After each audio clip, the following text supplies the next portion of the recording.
All right. Jenny is performing from the Advanced Manual Storytelling book. She's doing project number 5, which is called Bringing History to Life. Her speech will be 7 to 9 minutes, and the title is The Plight of the Living Dead. Lal Bihari has a story that's hard to believe. Regardless of what seems logical and just, you'll see that sometimes history doesn't make sense. To hear his true story called The Plight of the Living Dead, please help me welcome Lal Bihari.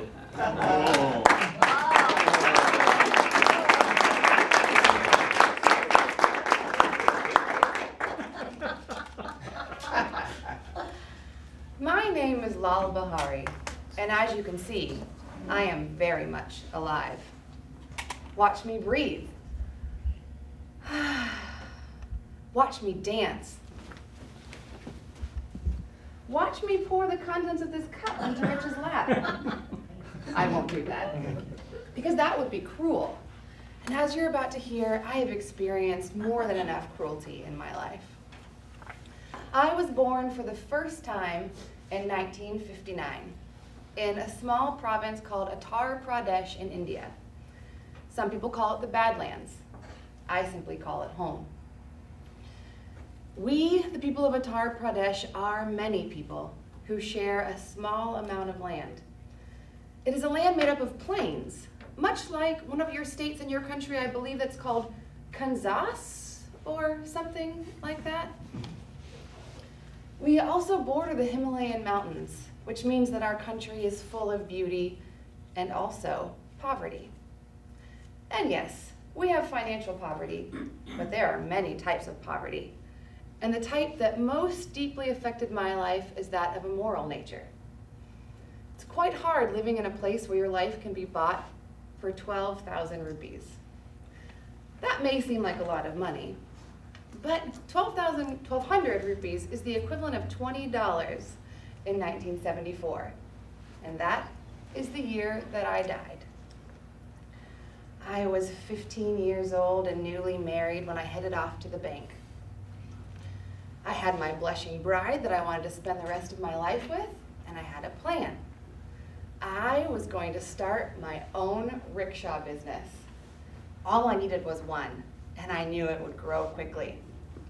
Give me 5 years, and I was going to have the most successful transportation business in all of Uttar Pradesh.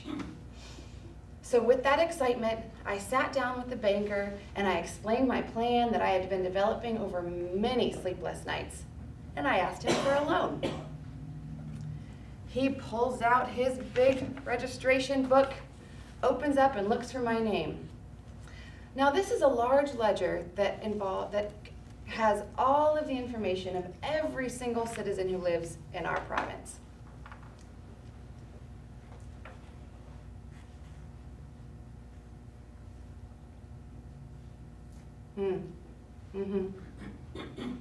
I regret to inform you, sir, that I will not be able to give you a loan today. You see, it says right here that you died last month, and clearly we cannot give a loan to a dead person.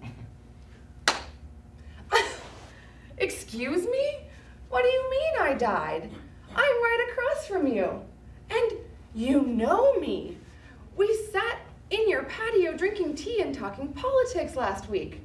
What do you mean I'm dead? But you see, in Uttar Pradesh, breath means very little. The most important thing is that registration book, and my conniving uncle knew this. I had inherited a small plot of land from our ancestors, just a measly acre.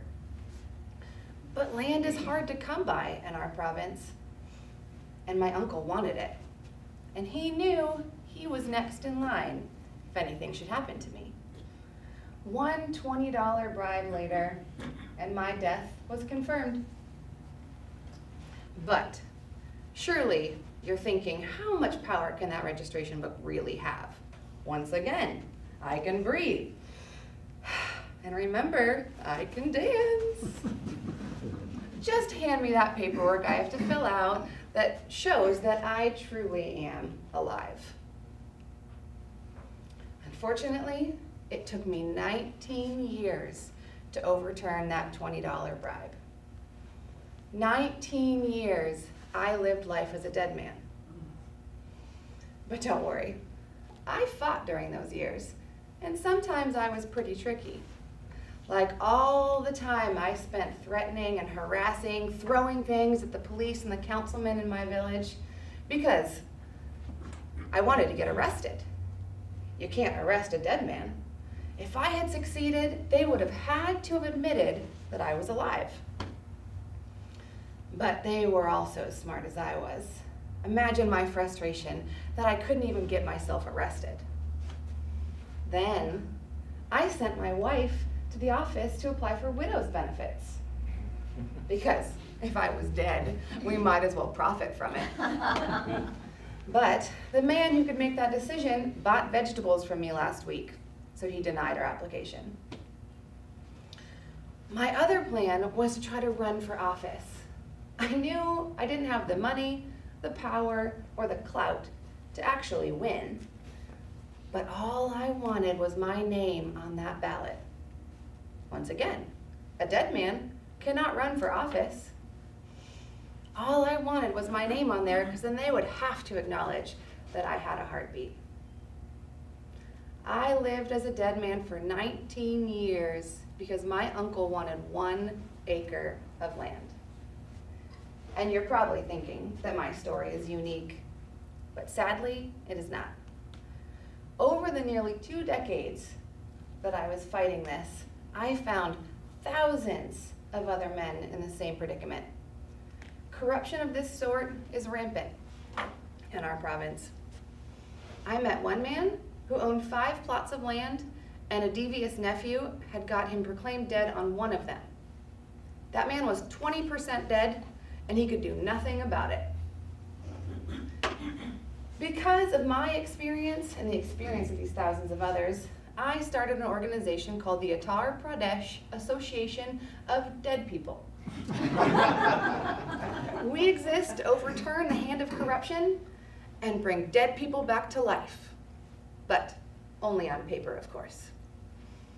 In 1994, after 19 years, I finally overturned this $20 bribe. As soon as I had those papers in my hand, I relinquished that plot of land back to my uncle. I know, it doesn't make a lot of sense, but by that point, I had developed a completely different life. And you know what? That uncle, he cried because of all of the agony he had put me through and begged for forgiveness. That moment is worth all of the money that the land could have brought me. Oh, I'm sorry, but I must go. I have developed an identity for myself. I am the founder of the Uttar Pradesh Association of Dead People. I am the leader of a movement, and I have more dead people to save. Thank you.